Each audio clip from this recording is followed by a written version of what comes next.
Just as well that the always impeccably tailored Frederick couldn't see him, Jonas thought, amused. Good of you to let me know.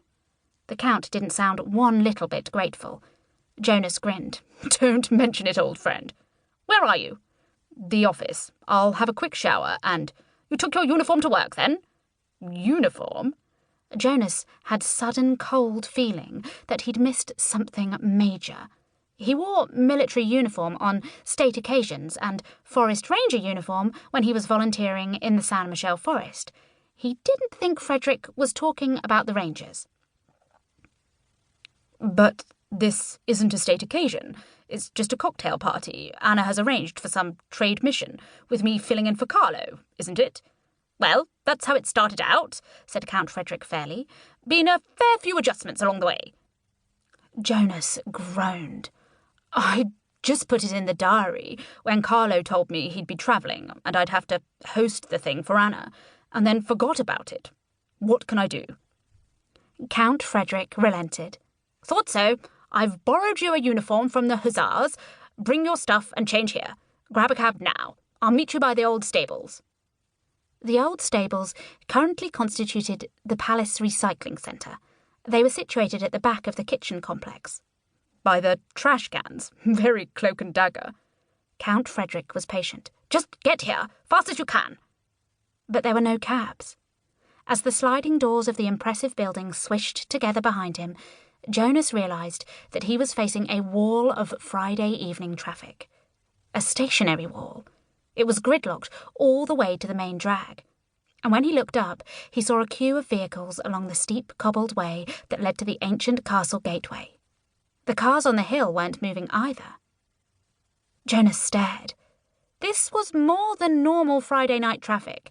He began to wonder just how big this bash of Anna's was. A trade mission didn't normally bring Liburno to a standstill. Hell! Of course, it was partly his own fault, he acknowledged. If he had employed a social secretary, as his sister-in-law kept nagging him to do, everything would have been taken care of. Someone would have read all those additional emails, if he'd lobbed them into a pending file for when he had the time to catch up. But Jonas had been saying no to a social secretary ever since he came back from the States. Just like he said no to an apartment in the palace and to a regular security detail at official functions. He would fulfil all the tasks that Parliament or his father required of him.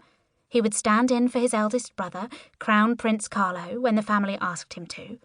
But he'd explained his position to the family again and again.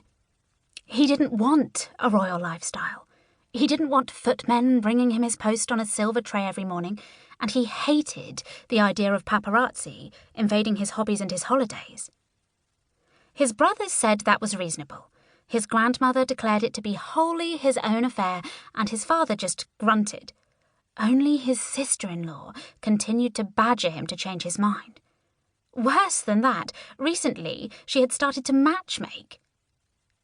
But Jonas had promised to deputise for his elder brother at this evening's red carpet event while Carlo was abroad. So he would forget how tired he was and head for the palace on foot. Jonas took off his jacket, stuffed it into his backpack, shouldered the bag, and set off. He texted Count Frederick. Traffic solid. Walking. The reply winged back immediately. Running would be better.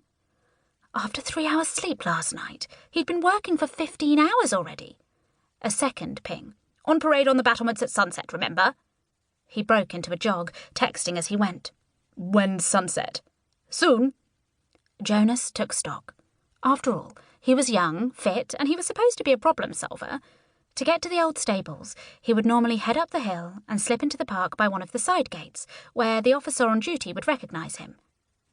But that would entail running past all those stationary cars and limousines, with all the great photo opportunities for bored passengers to snap the fifth in the princely succession panting up late to the evening's royal event.